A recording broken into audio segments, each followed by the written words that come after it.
Subscribe now and press the bell icon. Never miss an update. नमस्कार साथियों, स्वागत करता हूं सबका इस YouTube चैनल पर जिसका नाम है स्टडी विद पीएन लोधा। देखिए, आज हम पर्यावरण का मॉडल पेपर नंबर 8 हल करने वाले हैं, जिसमें पूरे ही 30 प्रश्न मिलेंगे। पूरे ही 30 प्रश्न। देखो, आज के पेपर में यकीन मानो बहुत कुछ नया सीख करके जाने वाले हो, और बिल्कुल रीट से पहले रीट जैसा पेपर आपको यहाँ पर देखने को मिलेगा साथियों। इस बात की मैं गारंटी देता हूँ कि कभी ऐसा पेपर आपने रीट एग्ज़ाम के लिए प्री टेस्ट पर्यावरण का नहीं दिया होगा। तो चलिए वीडियो को शुरू करते हैं। इसके बाद में सुबह 8 बजे जो आपके हिंदी का वीडियो आ रहा है वो भी लाजवाब है। बहुत ही अच्छा लेवल, बहुत ही नया पैटर्न से मैंने वो पेपर बनाया है, तो उसको ज़रूर अटेंड करें हिंदी वाले वीडियो को। शुरू करते हैं। यहाँ पर पहला क्वेश्चन देखेंगे। तिलोर, माल, मोरडी जैसे नामों से जाना जाता है गोडावन को, मोर को, गिद्ध को और तोता को। तो इनमें से ये जो उपनाम दे रखे हैं, तिलोर है, माल मोरडी है, ऐसे नामों से इनमें से किसको जाना जाता है साथियों? प्रश्न संख्या 1 में सही विकल्प बताइएगा। तो आपके जो प्रश्न संख्या 1 में राइट आंसर है साथियों, वो रहेगा प्रथम विकल्प गोडावन। गोडावन जो कि हमारे राजस्थान का राज्य पक्षी है। क्या है गोडावन? हमारे राज्य का राज्य पक्षी है साथियों। इसको ही तिलोर और माल मोरडी, ये दोनों नाम इसके ही उपनाम हैं। इन नामों से भी गोडावन को जाना जाता है। तो विकल्प नंबर आपका 1 सही है प्रथम क्वेश्चन में। नेक्स्ट देखेंगे प्रश्न संख्या 2 को। याद रखना, स्क्रीनशॉट ले लेना चाहो तो इस क्वेश्चन का। दूसरा क्वेश्चन है, इनमें से कौन सा सही सुमेलित नहीं है? थोकरो, डूम, सिक्किम, कसाबा, फिरन, जम्मू कश्मीर, राहिदे, तेपांग, आसाम और किरशा है जैन सेम, अरुणाचल प्रदेश। तो यहाँ पर आपसे वस्त्रों से संबंधित प्रश्न ये पूछा गया है। वस्त्रों का आपका टॉपिक बिल्कुल टॉपिक वही है जो आपके रीट के सिलेबस में टॉपिक बताए गए हैं। जो नया सिलेबस आया है पूरे वही टॉपिक रखे हैं मैंने। एक भी क्वेश्चन आउट ऑफ सिलेबस नहीं मिलेगा, और बिल्कुल अच्छे और नए क्वेश्चन देखने को मिलेंगे यहाँ पर। तो देखो, दूसरे क्वेश्चन का जो सही आंसर है वो रहेगा राहिदे और तेपांग, क्योंकि राहिदे और तेपांग आसाम के वस्त्र नहीं है साथियों, बल्कि ये हिमाचल प्रदेश के वस्त्र है। कहाँ के? हिमाचल प्रदेश के। बाकी किरशा है जैन सेम, अरुणाचल प्रदेश के वस्त्र हैं। कसाबा, फिरन जम्मू कश्मीर में पहने जाते हैं, और थोकरो, डूम सिक्किम में पहना जाता है। तो साथियों यहाँ थर्ड विकल्प आपके सही है दूसरे क्वेश्चन में। नेक्स्ट आते हैं प्रश्न संख्या 3 की ओर। तो चलिए तीसरा क्वेश्चन देखेंगे। आपके प्रश्न संख्या 3 आपसे पूछ रहा है, ये देखिए, भारतीय वन्य जीव संस्थान कहाँ पर स्थित है? जयपुर में, दिल्ली में, कोलकाता में और देहरादून में। तो साथियों वन्य जीव संस्थान, भारतीय वन्य जीव संस्थान आपसे पूछा गया है। देखो, ये स्थित है साथियों देहरादून में। कहाँ पर स्थित है ये? देहरादून में स्थित है। विकल्प नंबर आपका 4 सही है प्रश्न 3 में। भारतीय वन्य जीव संस्थान की स्थापना थोड़ा दिमाग से उतर गए 1983 में की गई थी साथियों। फोर्थ विकल्प आपके तीसरे क्वेश्चन में सही है। आगे बढ़ेंगे प्रश्न नंबर 4 की ओर। तो चलिए आपके चौथा क्वेश्चन देखेंगे। इनमें से कौन सा पर्यावरण के अजैविक घटक में सम्मिलित है? अजैविक घटक में कौन सी? यहाँ पे 4 विकल्प है। इनमें से जो अजैविक घटक में सम्मिलित है उसका चयन करना है।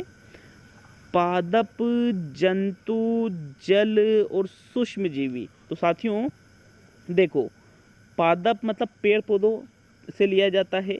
जंतु जीव जंतु, सूक्ष्म जीव भी जीव जंतु में आ जाते हैं। ये तीनों तो आपके जैविक घटक में आते हैं, जबकि जो जल है, वायु है, मिट्टी है साथियों, ऐसी चीज़ें आपके अजैविक घटकों में आती है। इसलिए आपका जो थर्ड विकल्प है प्रश्न संख्या 4 में वो ही सही आंसर है साथियों। तो चलिए आगे बढ़ेंगे प्रश्न नंबर 5 की ओर। पांचवा क्वेश्चन देखते हैं। आपके प्रश्न नंबर 5 है, टेराकोटा के लिए प्रसिद्ध है प्रतापगढ़, राजसमंद, कोटा और जयपुर। तो साथियों प्रश्न संख्या 5 में सही आंसर बताइए। टेराकोटा कहाँ का, कौन से ज़िले का प्रसिद्ध है साथियों? देखो, राइट आंसर जो है राजस्थान के राजसमंद ज़िले में टेराकोटा जो है उसके लिए साथियों राजसमंद ज़िला प्रसिद्ध है। यहाँ पर बहुत ही अच्छा वर्क किया जाता है टेराकोटा से संबंधित राजसमंद ज़िले में। विकल्प नंबर आपका 2 सही है प्रश्न संख्या 5 में। आगे बढ़ेंगे साथियों प्रश्न नंबर 6 की ओर। तो आपके 6ठा क्वेश्चन आपसे पूछ रहे हैं, बिल्कुल कमेंट करके जरूर जाना, कमेंट करके जरूर जाना 30 में से कितने क्वेश्चन सही हुए, बिल्कुल ईमानदारी से। वनोन्मूलन का अर्थ है पेड़ पौधों को लगाना ही वनोन्मूलन है, लगे हुए पेड़ पौधों की रक्षा करना वनोन्मूलन है, वनों की कटाई करना वनोन्मूलन है, और इनमें से सभी। तो साथियों वनोन्मूलन का अर्थ इनमें से किससे लिया जाएगा? अगर आप इनमें से सभी पे जा रहे हो तो बिल्कुल गलत है, क्योंकि लगाना और कटाई करना तो बिल्कुल विपरीत हो गया। तो देखो जो वनोन्मूलन का अर्थ होता है वो होता है वनों की कटाई करना। बाकी जो पेड़ पौधों को लगाना, लगे हुए पेड़ पौधों की रक्षा करना, ये साथियों वनोरोपण होता है, वनोन्मूलन नहीं होता है। तो आपके जो थर्ड विकल्प है 6ठे क्वेश्चन में वो आपका राइट आंसर है। आगे बढ़ेंगे साथियों प्रश्न नंबर 7 की ओर। तो चलिए 7वां क्वेश्चन देखेंगे। लिख लीजिए इस क्वेश्चन को या फिर स्क्रीनशॉट ले लीजिए। गुरुपाद स्वामी समिति का गठन किस लिए किया गया था? बाल विवाह की रोकथाम हेतु, बाल श्रम को प्रतिबंधित करने हेतु, दहेज प्रथा को रोकने हेतु, और सती प्रथा को पूर्ण रूप से समाप्त करने हेतु। तो एक समिति है जिसका नाम है गुरुपाद स्वामी समिति। बताइए इसका संबंध किससे है, किस लिए इसका गठन किया गया था? 7वें क्वेश्चन में राइट आंसर बताना है। देखिए अगर याद नहीं है तो स्क्रीनशॉट ले लो या लिख लो इस क्वेश्चन को, क्योंकि इसका राइट आंसर है दूसरा विकल्प, बाल श्रम को प्रतिबंधित करने हेतु ही गुरुपाद स्वामी समिति का गठन किया गया था। साथियों जो बाल श्रम, जो छोटे बच्चे हैं उनसे जो श्रमिक कार्य करवाया जाता है, वजनी काम उनसे करवाया जाता है, ऐसे कार्य जो उनके शरीर अभी परिपक्व नहीं हुआ फिर भी ऐसे कार्य किए जाते हैं, तो वो बाल श्रम के अंतर्गत आता है, 14 साल से कम आयु के। तो साथियों इन चीज़ों को रोकने के लिए ही प्रतिबंधित करने हेतु गुरुपाद स्वामी समिति का गठन किया गया था। सेकंड विकल्प आपके 7वें क्वेश्चन में सही है। नेक्स्ट आगे बढ़ेंगे साथियों प्रश्न नंबर 8 की ओर। तो चलिए 8वां क्वेश्चन देखते हैं। भारत में किसके चुनाव में आनुपातिक प्रतिनिधित्व चुनाव प्रणाली अपनाई जाती है? प्रधानमंत्री, मुख्यमंत्री, राज्यपाल और राष्ट्रपति। तो देखो आनुपातिक प्रतिनिधित्व चुनाव प्रणाली इनमें से जो विकल्प दिए गए हैं किसके चयन में अपनाई जाती है? तो साथियों जो प्रधानमंत्री होता है इसमें तो नहीं अपनाई जाती है, ना ही मुख्यमंत्री में अपनाई जाती है। राज्यपाल की नियुक्ति राष्ट्रपति करता है, लेकिन जो आनुपातिक प्रतिनिधित्व प्रणाली है वो राष्ट्रपति के चुनाव में अपनाई जाती है। किसके? जब राष्ट्रपति का चयन किया जाता है तब इस प्रणाली का उपयोग करते हैं साथियों। चौथा जो विकल्प है 8वें क्वेश्चन में वो ही आपका राइट आंसर है साथियों। नेक्स्ट प्रश्न नंबर 9 पे आते हैं। तो 9वां क्वेश्चन है, प्रधानमंत्री श्री नरेंद्र मोदी ने संपूर्ण भारत को ODF कब घोषित किया? 1 नवंबर 2016, 2 अक्टूबर 2018, 2 अक्टूबर 2019 और 2 अक्टूबर 2020। तो साथियों प्रश्न संख्या 9 में राइट आंसर बताइए। ODF का मतलब समझ लीजिए, ODF का मतलब है साथियों शौच मुक्त भारत। ठीक है, जो खुले में शौच मुक्त का जो अभियान चला था कि भाई खुला जो स्थान है वहाँ पर कोई शौच नहीं करेगा। तो साथियों इसी संबंध में जो हमारे प्रधानमंत्री है नरेंद्र मोदी, इन्होंने 2 अक्टूबर 2019 को भारत को, संपूर्ण भारत को ODF घोषित कर दिया था, खुले में शौच मुक्त भारत। विकल्प नंबर आपका 3 सही है।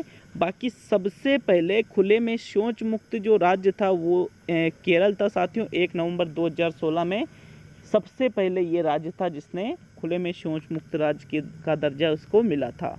तो यहाँ थर्ड विकल्प आपके 9वें क्वेश्चन में सही है। आगे 10वां क्वेश्चन देखेंगे। 10वां क्वेश्चन है, खेंजड़ली मेला राजस्थान के किस जिले में लगता है? जोधपुर, डूंगरपुर, अजमेर और हनुमानगढ़। तो देखो जो खेंजड़ली मेला है ये राजस्थान के जोधपुर ज़िले में लगता है साथियों। खेंजड़ली वाली जो घटना है वो आप सभी को याद होगी ही होगी। अमृता देवी का नाम सभी ने सुना होगा। 363 लोगों का बलिदान हुआ था साथियों वृक्षों की रक्षा करते करते। तो उसी संबंध में खेंजड़ली मेले का आयोजन किया जाता है खेंजड़ली नामक स्थान पर, जो कि जोधपुर जिले में पड़ता है। विकल्प नंबर आपका 1 सही है 10वें क्वेश्चन में। चलिए आगे बढ़ेंगे प्रश्न नंबर 11 की ओर। तो साथियों आपके 11वां क्वेश्चन देखते हैं, लेकिन यार वीडियो अच्छा लगे तो एक बार वापस रिक्वेस्ट कर रहा हूं, अभी भी 40% ऐसे लोग हैं जिन्होंने चैनल को सब्सक्राइब नहीं कर रखा है और बिल्कुल हमारे साथ जुड़े हुए हैं, तो भाई सब्सक्राइब करने में ना कोई पेमेंट लग रहा है, ना कुछ भी नहीं, ना टाइम लग रहा है, ना कुछ ऐसी चीज़ हो रही है क्या, नहीं। तो भाई हमें मोटिवेट करने के लिए कर दिया करो यार। एक्वाकल्चर का संबंध है जैविक खेती से, मछली पालन से, मधुमक्खी पालन से और मुर्गी पालन से। तो बताइए एक्वाकल्चर का संबंध यहाँ पर किससे लिया जाता है। देखो बहुत ही इम्पोर्टेंट क्वेश्चन है और यहाँ पर जो राइट आंसर है, मैंने थोड़ा मॉडिफाइड करके इस क्वेश्चन को डाला है। देखो एक्वाकल्चर मछली पालन से संबंधित है। अब मछली पालन को और किस नाम से जानते हैं हमें कमेंट करके ज़रूर बताएं। मतलब ये यूँ नहीं कि भाई बताना है, ये आपकी जिम्मेदारी बनती है कि भाई आपको ये पता होना ही चाहिए कि मछली पालन का संबंध किससे, जैसे पिसिकल्चर है और भी बहुत सारी चीज़ें हैं, तो उनमें से आपको बताना है कि मछली, भाई एक्वाकल्चर तो उनको अलग मॉडिफाइड नाम है साथियों, ये तो ठीक है इस नाम से जानते हैं, लेकिन जो मुख्य नाम है वो क्या है मछली पालन से संबंधित। मधुमक्खी की पालन है, मुर्गी पालन है, इन सभी के लिए आप बिल्कुल कमेंट कर सकते हो। तो यहाँ सेकंड विकल्प सही है 11वें क्वेश्चन में। नेक्स्ट देखते हैं प्रश्न नंबर 12 को। इनमें से कौन सा किला भीलवाड़ा में स्थित है। सॉरी यहाँ पे ऑप्शन अलग क्वेश्चन के टाइप हो गए साथियों, माफ़ी चाहता हूँ इस क्वेश्चन के लिए, क्योंकि क्वेश्चन क्या पूछ रहे हैं और ऑप्शन क्या है, मतलब लिखा कुछ और था, लेकिन जाने कैसे क्या हुआ साथियों, टाइपिंग मिस्टेक है। इस क्वेश्चन पर यूँ मानो बोनस ही समझो, क्योंकि क्वेश्चन ही यहाँ पर पूर्ण रूप से अधूरा है। क्वेश्चन क्या पूछ रहा है, ऑप्शन क्या है, तो कुछ मतलब नहीं रहा इस क्वेश्चन का। तो यहाँ पर इस क्वेश्चन पे आपको लगभग यूँ मानो कि भाई ये सबके सही क्वेश्चन हैं, जैसे एग्जाम में मिलते हैं ना बोनस, उसी प्रकार से। चलिए 13वां क्वेश्चन देखेंगे। आपके 13वां क्वेश्चन है ESR टेस्ट किसकी जांच से संबंधित है। मलेरिया की जांच के लिए, कैंसर की जांच के लिए, RBC की जांच के लिए और कोरोना वायरस की जांच के लिए। तो बताइए ESR टेस्ट किसकी जांच से संबंधित है। प्रश्न संख्या 13 में सही विकल्प का आपको चयन करना है। देखो मलेरिया की जांच के लिए MP टेस्ट किया जाता है, कैंसर की जांच के लिए नहीं होता है ESR, बल्कि RBC की जांच के लिए RBC लाल रक्त कणिका, जिनको रेड ब्लड सेल्स हम कहते हैं साथियों, इनकी जांच से संबंधित ESR टेस्ट किया जाता है। थर्ड विकल्प आपके 13वें क्वेश्चन में सही है। बाकी कोरोना वायरस वर्तमान में कितना चल रहा है सभी को पता है, कमेंट करके बताइए। सभी क्वेश्चन डायरेक्टली एग्जाम में आ सकता है। कोरोना वायरस की जाँच के लिए कौन सा टेस्ट किया जाता है, तो यहाँ आपका तीसरा विकल्प सही है। नेक्स्ट प्रश्न नंबर 14 पे आते हैं। ऊँट को राजस्थान का राज्य पशु कब घोषित किया गया था। 30 जून 2014, 22 जुलाई 2014, 11 मार्च 2014 और 25 अप्रैल 2014। तो इस क्वेश्चन में क्या सारे ही विकल्प 2014 वाले हैं, मतलब 2014 में तो ऊँट को राज्य पशु घोषित किया गया था, लेकिन कब, तो महीने की बात करें साथियों तो आपके जून का महीना 30 तारीख, ठीक है, 30 जून 2014 को ही ऊँट को राज्य पशु घोषित किया गया था। प्रथम विकल्प आपके 14वें क्वेश्चन में बिल्कुल सही है साथियों।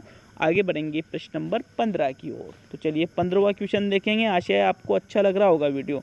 बिल्कुल कोशिश की है कि कुछ अच्छा टेस्ट आपके लिए लेकर आऊं जो आपकी तैयारी में 4 चांद लगा दे। कोशिश पूरी रहेगी साथियों, एग्ज़ाम तक रहेगी, चाहे जितनी मेहनत आप नहीं कर रहे हो उससे ज़्यादा मुझे करनी पड़ जाए, लेकिन पूरी कोशिश रहेगी। वर्मी कंपोस्ट खाद खेती के लिए अधिक उपयोगी है, बागवानी के लिए अधिक उपयोगी है, बीज तैयार करने के लिए अधिक उपयोगी है और इनमें से सभी। तो वर्मी कंपोस्ट का नाम सभी ने सुन रखा होगा साथियों। वर्मी कंपोस्ट खाद का प्रयोग करके आप खेती में अधिक उत्पादन पा सकते हो, बागवानी करके आप फलों का अधिक उत्पादन कर सकते हो। इससे यदि बीज बनाते हो, मतलब इनसे जो पौधे तैयार होते हैं, तो बिल्कुल उससे जो बीज बनते हैं, बिल्कुल कहीं ना कहीं वर्मी कंपोस्ट उनके लिए बहुत ज़्यादा लाभदायक होता है। इसलिए यहाँ पर हम चलते हैं चौथे विकल्प पर। इनमें से सभी चौथा विकल्प 15वें क्वेश्चन में सही है मित्रों। नेक्स्ट देखेंगे आपके प्रश्न संख्या 16 को। तो 16 क्वेश्चन है, सेल खड़ी पत्थर का उपयोग किया जाता है मकान बनाने में, रत्न बनाने में, घड़ी बनाने में और इनमें से कोई नहीं। तो देखो ये जो क्वेश्चन है बहुत ही इजी क्वेश्चन है। आप इस क्वेश्चन को पढ़ भी चुके होंगे पहले, लेकिन मैंने इसको वापस मोडिफाइड कर दिया थोड़ा सा। तो इसका जो राइट आंसर है वो रहेगा रत्न निर्माण में, दूसरा विकल्प। कैसे, जो सेल खड़ी पत्थर होता है साथियों, ये एक कीमती पत्थर होता है जिसको घिया पत्थर के नाम से भी जाना जाता है। इसका प्रयोग रत्न के निर्माण में होता है, जैसे हीरे जवाहरात बनाते हैं ना, तो उसमें इस पत्थर का प्रयोग करते हैं साथियों। विकल्प नंबर आपका 2 सही है 16वें क्वेश्चन में। मकान बनाने में सेल घड़ी का प्रयोग आप कर ही नहीं सकते हो। हीरे जवाहरात से मकान बनाओगे क्या? नहीं बना सकते।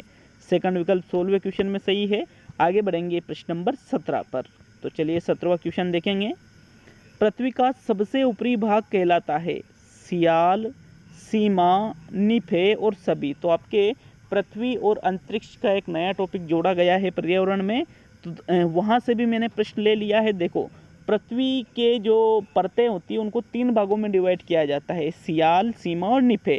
निफे केंद्रीय भाग होता है, सीमा उसके ऊपर का और सियाल सबसे ऊपरी भाग होता है साथियों।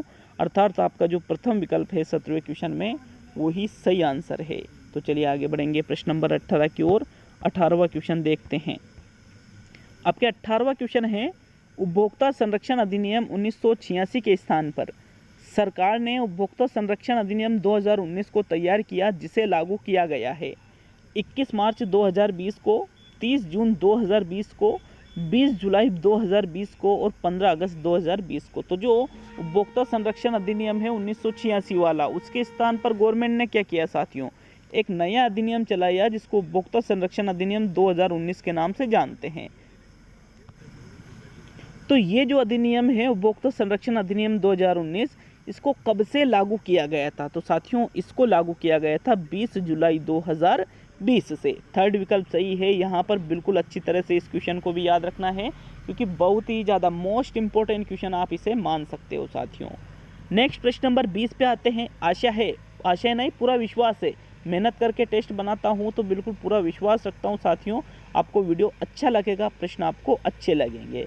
प्रश्न नंबर 20 है, इनमें से किस ग्रह को लाल ग्रह कहा जाता है? शुक्र, मंगल, बृहस्पति और शनि। तो लाल ग्रह तो सभी जानते होंगे, एक कॉमन सा क्वेश्चन है लेकिन इम्पोर्टेंट क्वेश्चन है। इम्पोर्टेंट कैसे? एग्जाम की दृष्टि से है, कॉमन है क्वेश्चन, सभी जानते हैं लेकिन बहुत ही ज़्यादा इम्पोर्टेंट।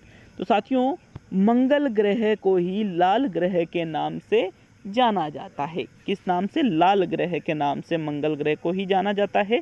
सेकंड विकल्प आपके 20वें क्वेश्चन में बिल्कुल सही है। तो चलिए आगे बढ़ेंगे प्रश्न संख्या 21 पर। आपके 21वां क्वेश्चन है साथियों, ऐश्वर्या, विजया, भाग्यम आदि प्रसिद्ध क्षेत्रों का नाम किसको दर्शाता है? तेल, कपड़े, तंबाकू और हीरे जवाहरात। तो साथियों ये जो खदानें हैं, ऐश्वर्या है, विजया है, भाग्यम है, ये हमारे बाड़मेर ज़िले में स्थित है। कहाँ पर? बाड़मेर ज़िले में स्थित है और इनका संबंध तेल से है। तेल के अंतर्गत जैसे पेट्रोल है, डीजल है, इनसे संबंधित साथियों इन सभी खदानों का विकल्प नंबर आपका 1 सही है प्रश्न संख्या 21 में। तो चलिए आगे बढ़ेंगे प्रश्न नंबर 22 की ओर। 22वां क्वेश्चन देखेंगे साथियों। आपके 22वां क्वेश्चन है, मरुस्थल का प्रवेश द्वार किसे कहा जाता है? जैसलमेर, बाड़मेर, बीकानेर और जोधपुर। तो देखो इस क्वेश्चन में मिस्टेक क्या होगी कि भाई नॉर्मली हम मरुस्थल का प्रवेश द्वार कि भाई यार मरुस्थल जैसलमेर की तरफ से जा रहा है उधर से, तो अब जैसलमेर यदि आप करते हो तो वो गलत है। मरुस्थल का प्रवेश द्वार राजस्थान के जोधपुर जिले को कहा जाता है। किसको कहा जाता है? जोधपुर जिले के। इधर से देखना है आपको, उधर पाकिस्तान की तरफ से नहीं देखना है ना। चौथा विकल्प आपके प्रश्न संख्या 22 में सही है। आगे बढ़ेंगे प्रश्न नंबर 23 की ओर। तो चलिए 23वां क्वेश्चन देखेंगे साथियों। 2020 वर्ष के पर्यावरण की थीम थी next target save nature, time of nature, save of nature और नेचर इज लाइफ। तो बताइए 2020 में पर्यावरण की थीम क्या रखी गई थी? प्रश्न संख्या 23 में सही आंसर का चयन कर लीजिए।